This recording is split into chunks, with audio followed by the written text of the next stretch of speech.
Rapu-Rapu, ang tanging islang munisipalidad ng probinsya ng Albay sa rehiyon ng Bicol. Ang islang munisipalidad na ito ay binubuo ng 34 na barangay mula sa 3 maliliit na islang bumubuo sa munisipalidad. Ang mga ito ay ang Rapu-Rapu, Batan at Ginangayan.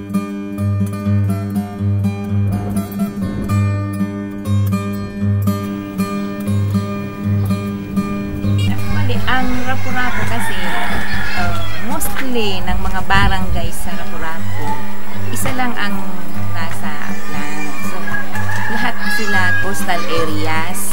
Pangingisda, pagsasaka at pagmimina ang mga pangunahing pinagkukunan ng kabuhayan ng mga tao dito sa Rapu-Rapu. Bukod sa isda, karamihan sa mga pagkain gaya ng karne at gulay ay inaangkat pa mula sa kalupaang Albay o lungsod ng Legazpi.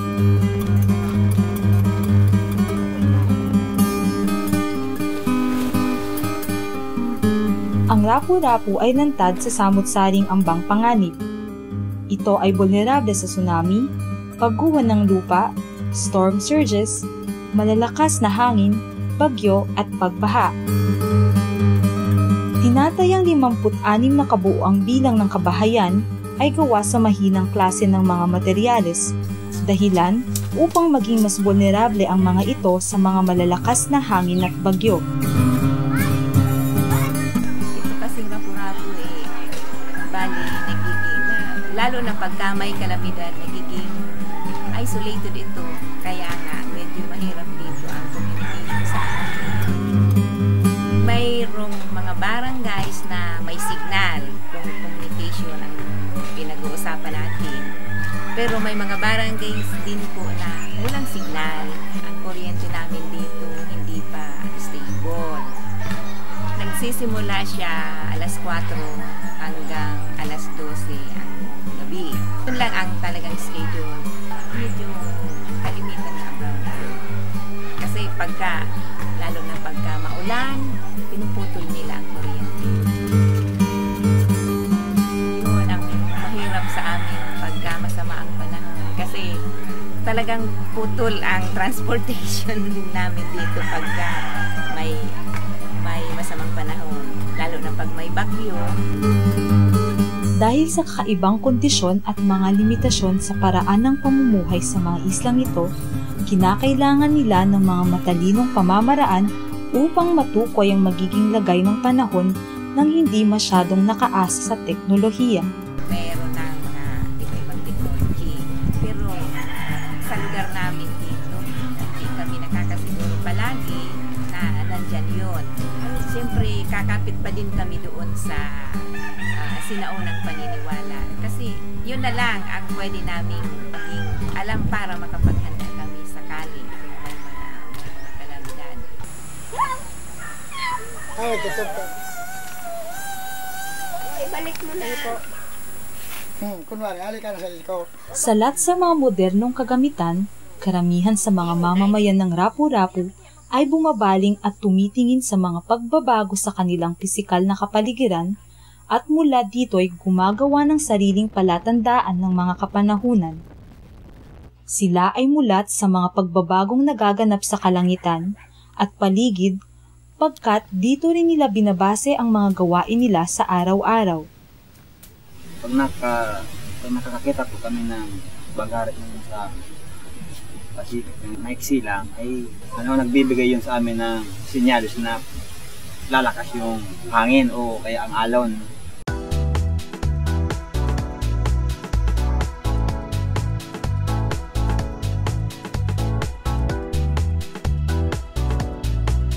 Ang kalahating bahaghari sa karagatang Pasipiko ay nagsisilbing maagang babala hindi lang sa mga mangingisda, kundi pati sa mga taong nakatira malapit sa dagat. Ang pagkakaroon ng malalakas na ulan at mabagyong panahon sa karagatan at mga komunidad sa mga tabing dagat ay sadyang mapanganib din sa mga pasahero ng mga bangkang bumabiyahe papasok at palabas ng Rapu-Rapu. Sa ano na lang talaga, sa nakapalibot na lang talaga kami tumitingin. Halimbawa, titingin sa taas. Si Papa, mukhang maganda ang tinatawag niya panganod. Mukhang magandang mangisda ngayon. Ang panganod ay salitang Bicol na tumutukoy sa galaw ng mga ulap. Karaniwan nilang tinitignan ng panganod upang malaman ang kasalukuyang naghaharing hangin sa kalangitan. Ang bilis ng mga ulap ay nagsasaad kung ang karagatan ay magiging maalon o kalmado. Umaga pa lang, minsan may mga times na cumulus yung clouds. Mga in between ng 9 o'clock to 10 o'clock na may kasabay na siya na stratus clouds na konti. Bigla na lang yan, mga noontime or late in the afternoon, may pag-ulan. Madalas, ang ginagawa ko, hindi ko na talaga nilalabas yung mga damit na nilabhan ko everyday. Isa rin sa mga tinitignan nila sa panahon ng tag-ulan ay ang hangin.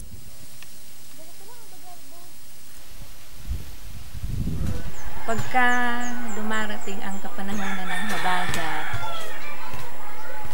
yun, masama ang panahon dito sa amin. Minsan nga, nagkaka-storm sword pa. Bukod sa mga kinalakhang mga kaalamang ito ng mga taga-Rapu-Rapu sa galaw ng mga hangin at ulap, isa ring inaabangan ng mga tao rito upang malaman kung may masamang panahong paparating ay ang biglang pagbagsak ng mga sanga ng puno o dahon ng saging.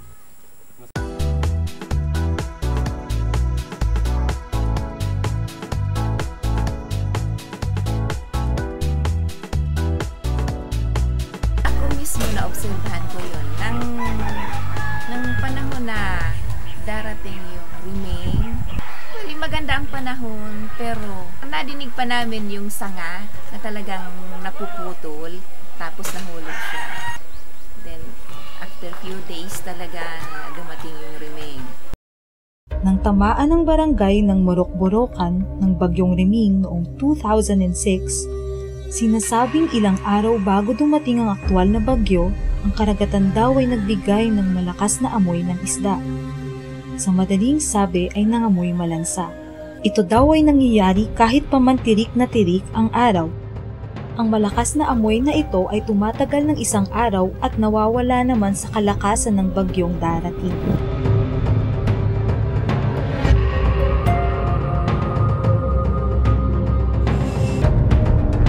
Kung walang makikitang puting alon sa karagatan, o di kaya ay matatanaw ang bundok Catanduanes mula sa barangay Morok-Borokan, o kung makikita naman ang isla ng Bacon sa probinsya ng Sorsogon mula sa Karakaran. Ito ay nagbabadya na magiging maganda at kaiga-igayan na ang panahon.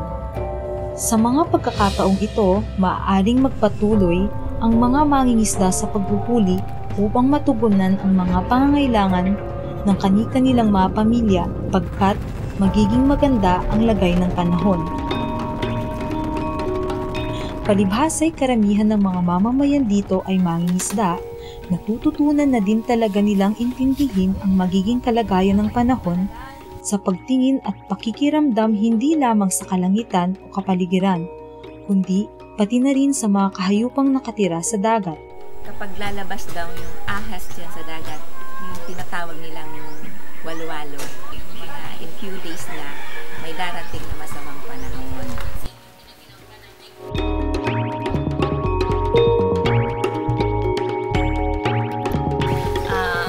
Isa pang obserbasyon kapag ang mga hermit crabs pumasok sa bahay.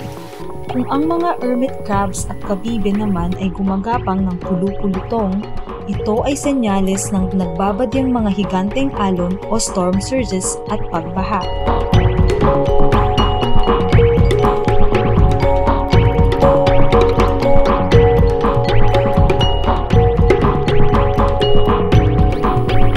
Pag namanmanan ang ganitong kinikilos nila'y makakaranas ng masungit na panahon ang komunidad sa susunod na 3 araw.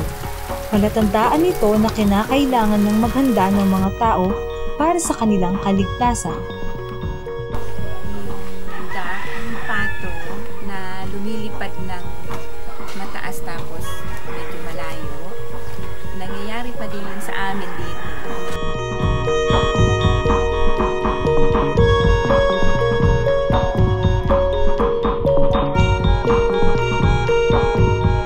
Kapag ang mga pato ay biglang lumipad ng malayuan, at abot hanggang sa bubong ng bahay o ang mga pagi ay nakitang tumalon ng 2 o 3 sunod-sunod, ang mga ito ay maaaring maging indikasyon ng hindi kaiga-igayang panahon tulad ng malalakas na hangin na may kasamang storm surges at malakas na pag-ulan.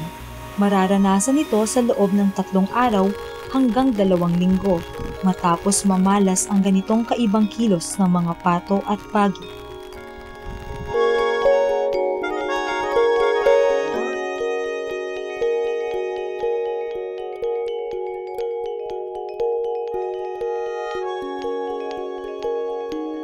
Nakaantabay din sila sa mas kilala nating mga insekto, gaya ng masisipag nating kaibigang langgam at mga kinaiinisang pesteng ipis. Ang 2 uri ng insektong ito ay pwede ring maging mabisang palatandaan ng masungit na panahon. Kung nakakakita ng isang grupo ng mga langgam na gumagapang ng paitaas sa mga pader ng bahay o ang mga ipis naman ay hindi mapakali at nakikitang lumilipad-lipad, hindi na nagpapatumpik-tumpik ang mga tao at agarang naghahanda sapagkat 3 araw matapos maobserbahan ng mga ito ay siguradong darating ang malalakas na mga hangin at alon at kuminsan ay matinding pag-ulan.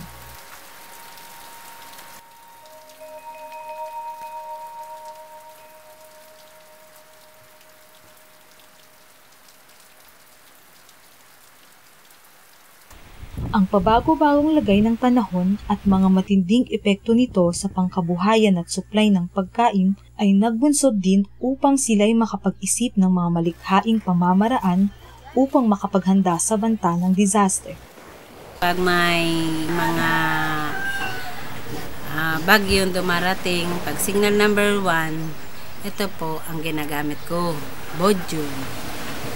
Isang ihip, signal number 1, ano na ako sa mga kapitbahay ko na maghanda. Ang bodyong ay isang malaking kabibe na ginagamit nila para sa komunikasyon. Sa mga una nilang kasanayan, ang bodyong din ay ginagamit nila upang ipaalam sa mga tao na ang bangka ay papaalis na. Ngayon, ang bodyong ay ginagamit na mekanismo upang magbigay babala sa mga tao kung kinakailangang lumikas, lalong-lalo na sa mga panahon ng emergency. Dagdag pa sa sistema ng maagang babala, sila rin ay may mga gawaing paghahanda na tumutugon sa isa sa pinakamahalagang pangangailangan sa panahon ng disaster, ang pagkain. Yung mga tao, pwedeng ihanda natin yung mga pagkain natin na hindi natin makukuha sa oras ng may masama ng panahon. Dito sa Rapu-Rapu ay talamak din ang pagtatanim ng bungang kahoy. Sa panahon ng disaster, ito'y ginagawa nilang pamalit na pinagkukunan ng arina. Ang mga arinang makukuha mula sa bungang kahoy ay maaaring gamitin sa paggawa ng mga merienda at lugaw. Isa rin sa mga nakaugaliang ipatuyo ng mga tao rito ay ang gabi. Ang mga ipinatuyong dahon ay maaaring tumagal ng 1 linggo at ito'y nagsisilbing ulam nila kapag may disaster. Sikat na sikat din siyempre ang pagdadaing, pagbuburo at pagtitinapa. Ang mga paraang mga nabanggit sa pag-iimbak ng mga isda ay isinasagawa sa mga kabahayan upang may maulam at makain ng mga pamilya sa panahon ng disaster. At bagamat hindi na sinasanay mula noong dekada 80 dahil sa pagbabago ng temperatura ng lupa, isa pang mekanismong lumilitaw sa usapin ng pagprepreserba ng pagkain ay ang kalot. Maghuhukay lamang ng butas sa lupa at dito'y ilalagay ang mga kamote at bungang kahoy at matapos ay muling tatabunan ng lupa. Sa ganitong paraan, maiiwasan ang pagkakabulok ng mga bungang inimbak at tatagal ito ng 1 buwan. Kasing halaga din naman ng paghahanda at pag-iimbak ng pagkain ang pagpapatibay ng istruktura ng bahay upang mapangalagaan ng mga ari-arian lalo't higit sa panahon ng disaster.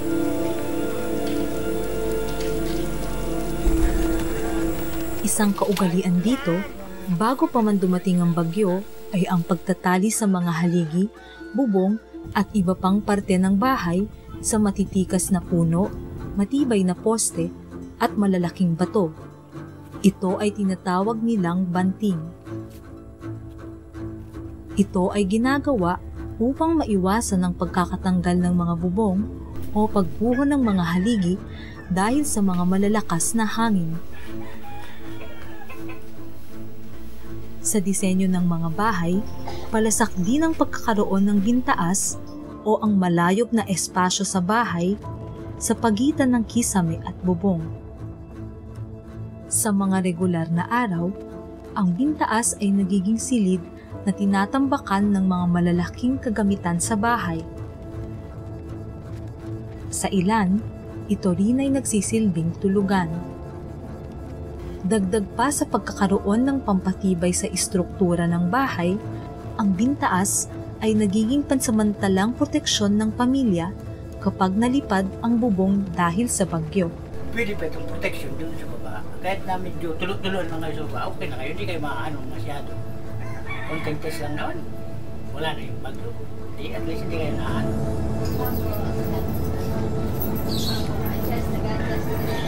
Reliable pa din yung mga indigenous na paniniwala kasi yun nga, nangyayari pa din hanggang ngayon.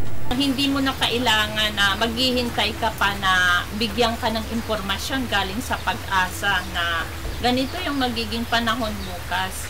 So, ikaw mismo, maging mapagmasid ka lang talaga.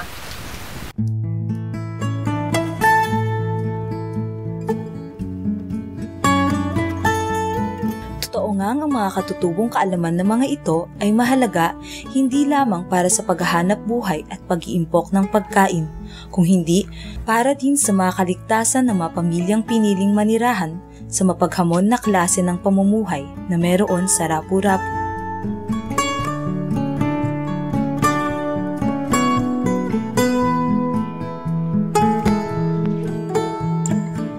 Ngunit maging ang mga punlan ng mga katutubong kaalamang ito ay nanganganib ding maiwaksi mula sa kaisipan kung hindi maitatanim sa mga gunita ng mga mas nakababatang henerasyon. Nanganganib na kasi ang lalo ng mga bata, iba yung focus na ng mga bata. Sa tingin ko, okay pa na malaman ng mga kabataan ngayon, lalo na yung mga kapaki-pakinabang.